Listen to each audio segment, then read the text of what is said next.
الرحمن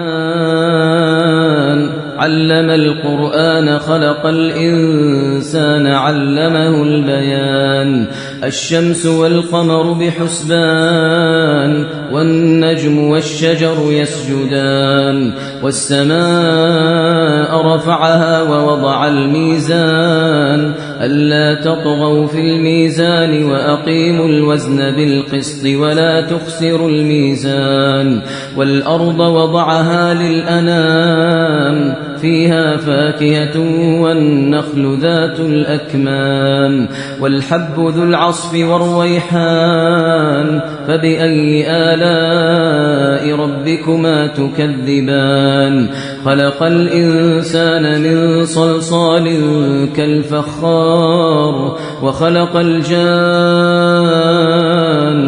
من مارج من نار فبأي آلاء ربكما تكذبان رب المشرقين ورب المغربين فبأي آلاء ربكما تكذبان مرج البحرين يلتقيان بينهما برزخ لا يبغيان فبأي آلاء ربكما تكذبان